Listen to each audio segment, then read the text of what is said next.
Hola, bienvenidos una semana más a mi canal. Yo soy Adriana, aunque todos me conocéis como Adri. Hoy quiero hablarte de la harina de almendras. Quiero hacer un tutorial con todas sus funciones, sus beneficios, cómo se usa, cómo se obtiene. En la cajita de descripción abajo te voy a dejar los tiempos. Así, si hay alguna parte que no te interesa tanto como otra, puedes saltar e ir directamente a lo que te interesa. Empezamos. La primera pregunta que nos podemos hacer es ¿qué es la harina de almendra o cómo se obtiene? La harina de almendra no es otra cosa que las almendras crudas, peladas y trituradas.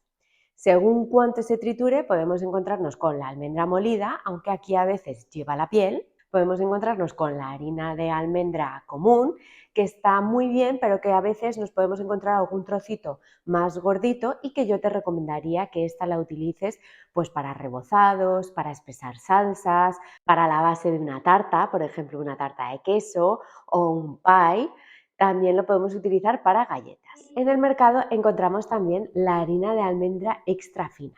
En este caso yo te recomiendo que la utilices sobre todo para bizcochos donde queremos un extra de esponjosidad o para panes donde no nos apetece tanto encontrarnos con esa textura a veces un poco granulada de la almendra. La harina de almendra se puede hacer en casa, sí, se puede hacer. Si tenemos un procesador de alimentos o una batidora potente, se puede hacer.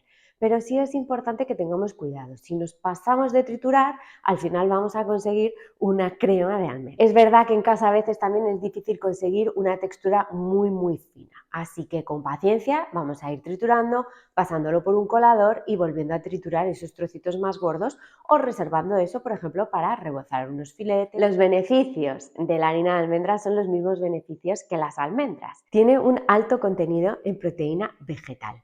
Es una fuente de fibra dietética que nos ayuda a la digestión. También es una buenísima fuente de omega 3 y omega 6. Es rica en vitamina E, que es antioxidante, y tiene también calcio, hierro, fósforo, magnesio y zinc. Dos de las características de la harina de almendras que más me gustan a mí es, uno, que es sin gluten. Es verdad que los celíacos siempre tenemos que buscarlo que venga etiquetada sin gluten, ya que la almendra en sí no contiene gluten, pero al hacer la harina pues debemos asegurarnos que no tiene trazas ni contaminación cruzada. La segunda propiedad que me gusta es que es baja en carbohidratos. Si sigues un estilo de vida baja en carbohidratos, haciendo una dieta keto, una dieta low carb o incluso la dieta paleo, esta harina te puede interesar. Pero incluso aunque no hagas ninguna de estas dietas, es una harina interesante para tener en tu despensa porque le aporta una esponjosidad a las masas, una textura, un pequeño dulzor, un puntito espectacular. Entonces la siguiente pregunta que nos podemos hacer es ¿cómo utilizo la harina de almendra? Verás, la podemos utilizar en sustituciones de recetas 1 a 1, es decir, harina común o harina sin gluten por harina de almendra en la misma cantidad o peso. Sí es verdad que en algunas preparaciones podemos notar que la harina de almendra, al tener más grasa, nos dé unos resultados un poco más grasientos. ¿Qué podemos hacer? Podemos tocar un poquito la receta y bajar un poco la cantidad de las grasas. Podemos añadir a veces un huevo para ayudar a que sea más esponjoso, más abizcochado. O a mí personalmente me encanta combinarlo con harina de bambú.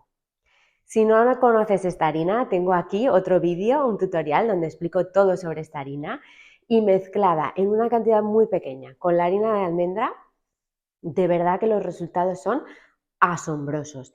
Queda una textura muchísimo más esponjosa, lo reseca un poco y bueno, de verdad que te animo a que lo pruebes porque los resultados son buenísimos. Como os decía al principio, en función del tipo de preparación que vayamos a hacer, escoge el tipo de harina de almendra que necesites, normal, extra fina o también encontramos en algunos mercados una harina de almendra desgrasada. Esta harina lo que se ha hecho es quitarle gran parte de la grasa que tiene la almendra y entonces es un polvo muy fino y que no se utiliza de la misma manera. 240 gramos de harina de almendra común va a equivaler a 100 gramos de harina de almendra desgrasada o proteica. Lo voy a dejar también un poco mejor explicado abajo en la cajita de descripción y las cantidades y cómo puedes calcular tú cuánta harina tienes que utilizar si es que optas por este tipo de harina. De hecho, tengo una receta con ella que es el roscón de Reyes y queda buenísima. Bien, para terminar es importante que sepamos que la harina de almendra se ha de conservar en un lugar fresco, a ser posible oscuro, y yo de hecho muchas veces la guardo en la nevera para evitar que coja un sabor un poco amargo o quizá incluso a rancio. Así que métela en un bote hermético, en una bolsa sellada, como tú quieras, pero si tienes sitio en la nevera, perfecto, y si no, en una despensa o en algún sitio alejada de la luz solar.